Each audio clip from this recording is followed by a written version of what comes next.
morning, YouTube. Welcome back to another video. Today I am in California, just north of Los Angeles, and my brother-in-law and I are going to be snorkeling and free diving off the Pacific coast, and then also in a kelp forest off the coast of Catalina Island.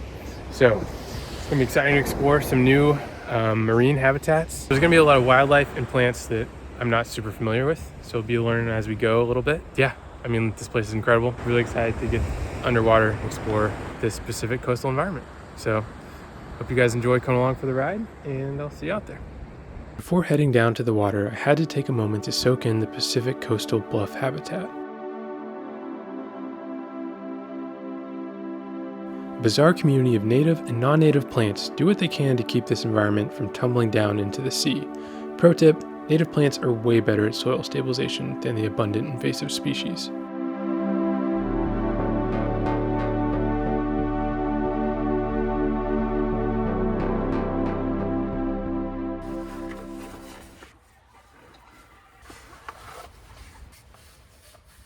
After suiting up, I headed off down the beach. Thankfully, it was a relatively calm day, so I didn't get absolutely smashed by waves as I made my way offshore.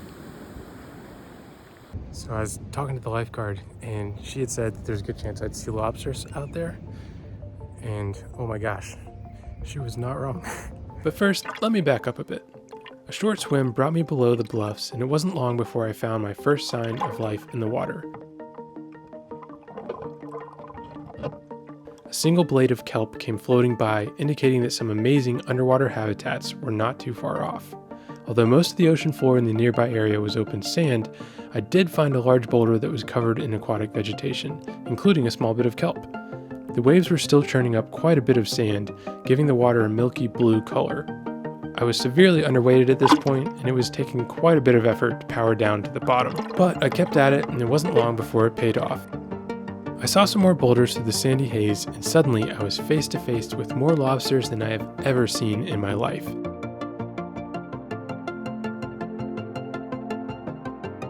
These are Pacific spiny lobsters, and although I've seen a handful of lobsters hanging out under rocks before, I've never experienced a full-blown lobster party like this.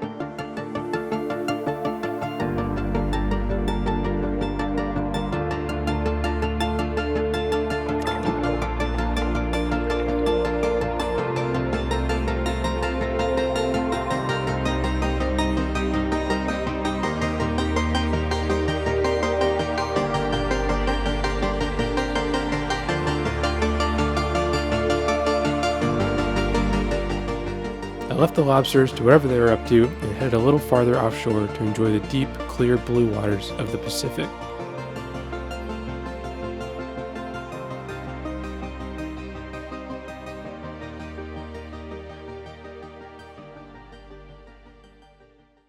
And on my way back in, I found a pineapple that looked like someone had taken a bite out of it. A strange find. Hopefully SpongeBob has good homeowners insurance.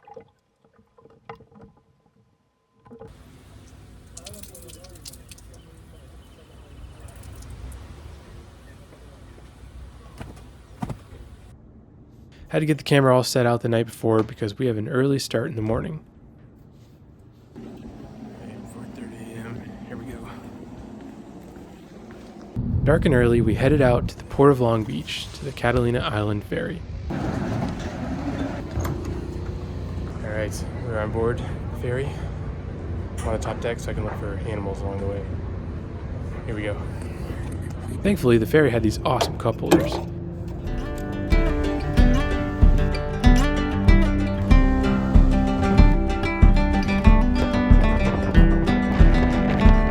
It was a cold and blustery trip to the island, but as the sun rose up over the Pacific, the air warmed and it wasn't long before the mountains of Catalina appeared on the horizon.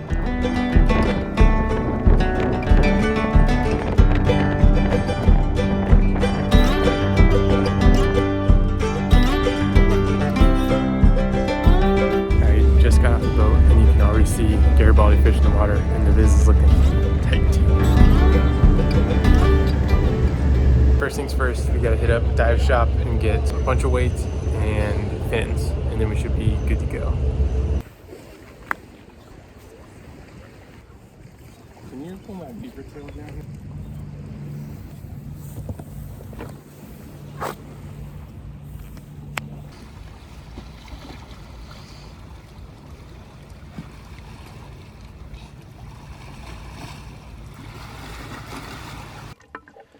As soon as my head dipped below the surface, my eyes were filled with an aquatic scene that was bursting with color.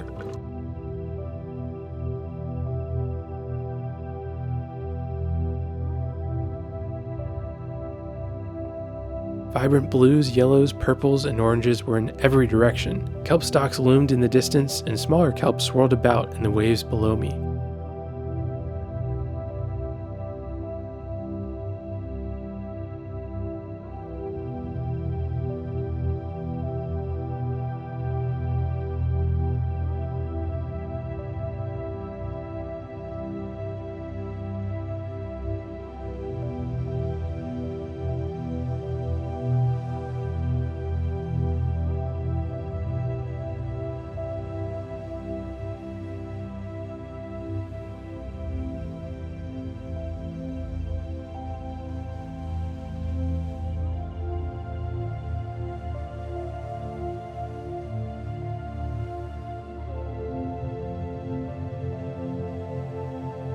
The sunny D-colored fish are Garibaldi fish. The Garibaldi is California's state marine fish. They were very wary of me at first, and I had a heck of a time getting them to stick around long enough to get some decent shots. But with some patience and a bit of luck, I was able to get fairly close to a few of them. The Garibaldi is named after an Italian leader whose army was known for wearing bright colors. These fish are found off the coast of California, ranging from Monterey Bay down to the Baja Peninsula. In 1993, it was made illegal to fish, collect, or possess Garibaldi, as the aquarium trade was driving them to extinction. Part of the reason behind this legislation was concern that ecotourism would be severely impacted and there would be no more Garibaldi for glass-bottomed boats on Catalina Island to look at. This worked out in the fish's favor, and it's why this species is still so abundant today. Another fish that was very prevalent in the area was the Calico Bass, or Kelp bass. These fish are one of the most common species of sea bass in Southern California. They are generalist predators and play an important role in controlling other invertebrate and fish populations in kelp habitats. Despite the name, these marine bass aren't related to their freshwater counterparts that I'm used to diving with.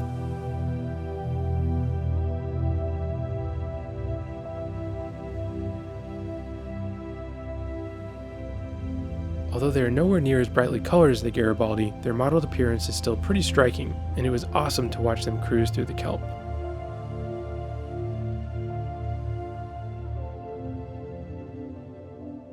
At this point, I decided to explore deeper into the kelp. The predominant species in the area is giant kelp, which is not actually a plant, but instead is a species of brown algae. Giant kelp is one of the fastest growing species on the planet and can grow more than 18 inches per day, given the right conditions. It's stretched all the way to the surface along the underwater slope off the point at depths of both 10 feet and 40 feet. Giant kelp can actually easily reach heights of well over 100 feet, but these aquatic forests do require sunlight for survival. I held my breath and dove down into the forest. It was incredible to look up at the stalks of kelp towering above me underwater like trees. They call it a kelp forest for good reason, and aside from having 40 feet of water above me, I may as well have been in a wooded glade on the side of a mountain. Instead of birds soaring overhead, there were thousands of fish of all sizes darting in and out of the kelp. Right away, it was easy to see how important the habitat formed by the kelp is for life in this environment. In fact, kelp forests are one of the most biologically diverse marine habitats in the world. They provide shelter and food for an astounding variety of marine wildlife. I spent as much time as my lungs would let me on the bottom, just looking up.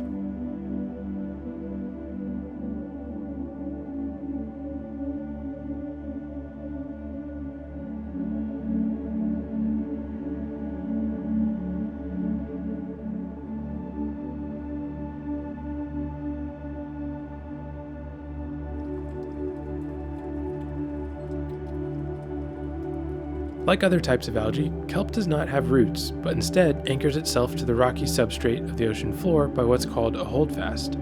The holdfast's only job is securing the kelp, but the entire rest of the algae is involved in absorbing sunlight and nutrients from the environment for growth. In other words, photosynthesis. At the base of each blade is a gas-filled float called a pneumaticist. These ball-like structures help the kelp to remain upright in the water column in order to ensure that they remain as close to sunlight as possible. Kelp serves as a nursery ground for young fish, and I also saw some adult fish that were busy snacking away on the blades of a few stalks. Another common predator of kelp is the sea urchin. If left unchecked, these spiky little algae eaters can wipe out an entire kelp forest and leave behind what's called an urchin barren. This is a big problem in northern coastal waters of California, where many sea urchin predators have been overfished or wiped out by disease. Thankfully, the kelp forests of Catalina Island have not yet been impacted in the same way, and the few crowned sea urchins I saw are a natural part of this amazing ecosystem.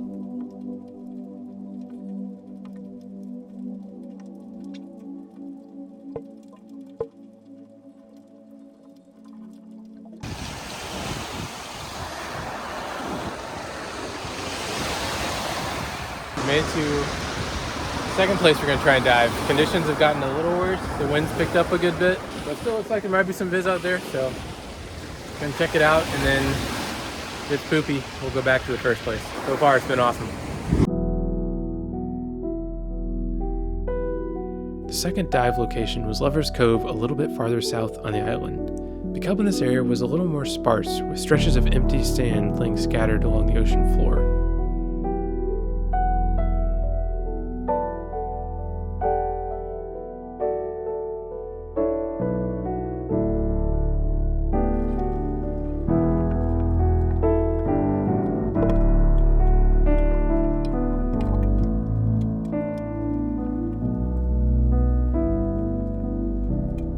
Although we didn't reach any particularly tall parts of the forest, there were some very dense, shorter patches of kelp, and it was neat to dive through the dark tunnels to suddenly turn a corner and see sunlight streaming through an opening. I spotted a couple more spiny lobsters hiding out in rocks along the bottom, but this wasn't a full-blown lobster party.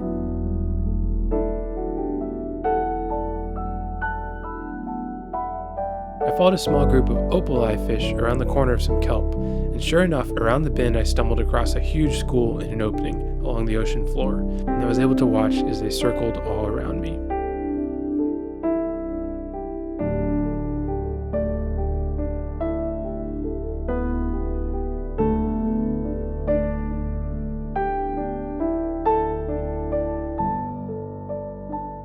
As the winds continued to pick up, we decided to head back to shore and return to our first dive site off the point.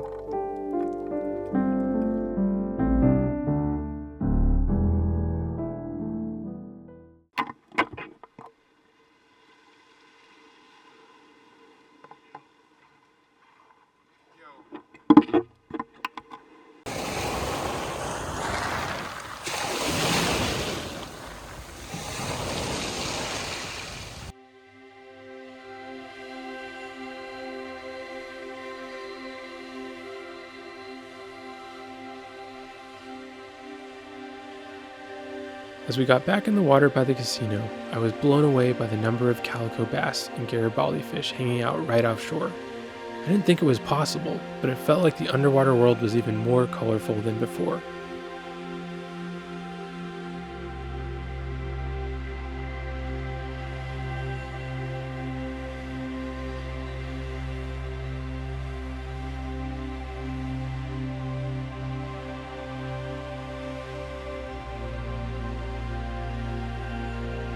I ventured back out to the deeper parts of the kelp forest, hoping to find some new species.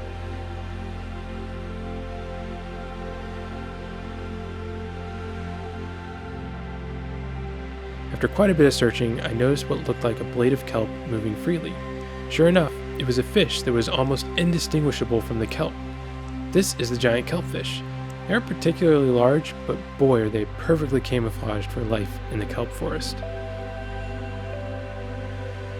I was lucky enough to watch this individual traveling the open water between stalks of kelp.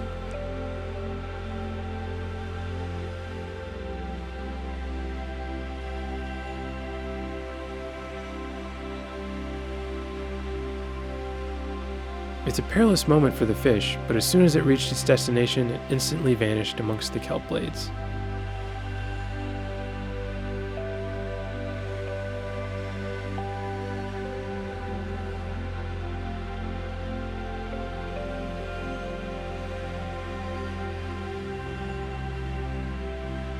With our time in Catalina coming to an end, I dove down to take in the bustling kelp forest ecosystem one more time.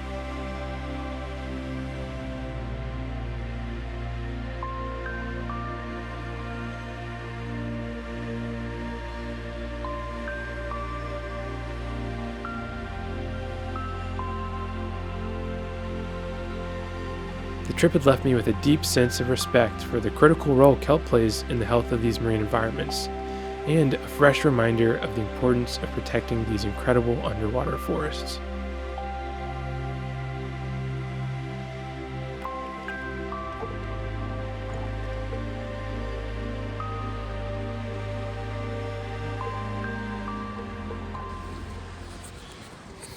All right, so an awesome day of diving. Unfortunately, we didn't see anything like too unique wildlife-wise or behavior-wise, but I mean, you can't have a bad day in the kelp forest. Such a amazing marine environment. And super important too. Right now we're on our way back to the ferry to make sure it doesn't leave for LA without us.